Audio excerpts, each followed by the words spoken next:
Oromiyaan dhufee eenyutu rakkatee yaada malee bulaa quufee diriirfatee dammaaf dhadhaa kan kee yeroo dandhamatee nama hiree qabu kan sirra dhalatee kan bishaan dheeboteef aannan namaa laatu jaalalaan simatee kan hunda hammatu qabna saba bal'aa kan waliif rifatu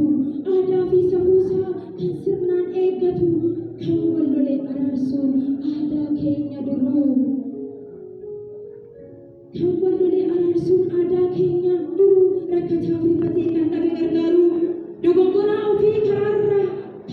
deebisee kan ofitti hammatu jaalala obaasee dur isa kana soomni aadaa keenya kan itti beekamu mallattoo eenyummaa amma maaf laaffatee eenyutu laaffisee soona aadaa keenya kan duratti hambisee dhugumaan ni jira of gaafadhaa garuu isinii fadhiisee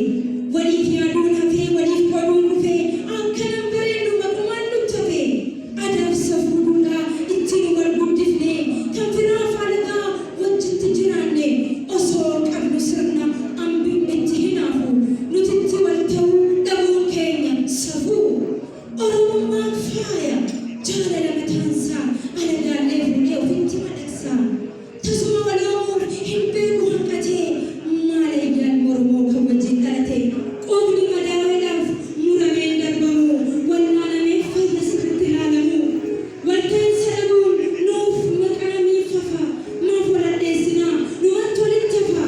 nutu aadaa keenya kaleessa dagatee soona eenyummaadhaa keenyan lafa gate ilaaf ilaameedhaan hojjaa of wallaallaa ilmaan haadha tokko maaliif of wallaallaa oromummaan faaya kan waliin boonaniin fuunnoo dhiigaa fooniin itti tokkoomaniin sirni gadaa qanii kan carraan argatan itti boonan malee yoo itti rakkatan sabni bal'aan hayyoodha waa hundaa keeka bineensa wajjillee jiraachuun dhabeeka biqilaaf beelada haqa isaa eegee arjoomee jiraata qabaata yoom deegee akka ilmaan bofaa karaa karan fiignu akka nama darree jaaraatu mandiignu jalqabni isaa bannaan sheenaadha booddeensaa walumaan bareenyaa wal ta'uun nu baasa dahoo namaaf ta'a itti hirkatan garrii beekaatuma wariif irra darben garii wal beekurra silaa waliif beeku wayyaa mee waliif haa beekun koottaa ilmaan ayyaa biyya caantuu kanumaan badhaatee oromiyaa qabna maaltu nutti hanqatee nuti waliif gallee harka tokko taanaan ofiif keenyaa miti afrikaafuu keenya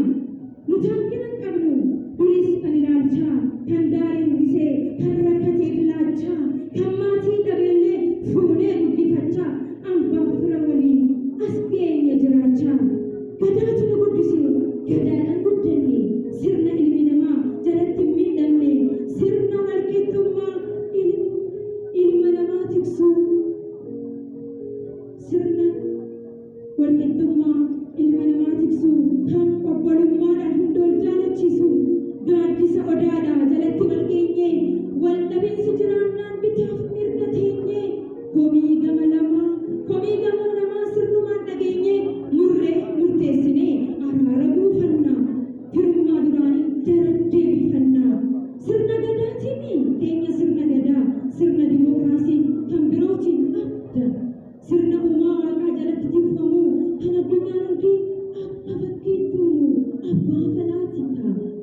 falaatika oromoon durattuu kan wal dhaba isaatiif hormaatatti laatu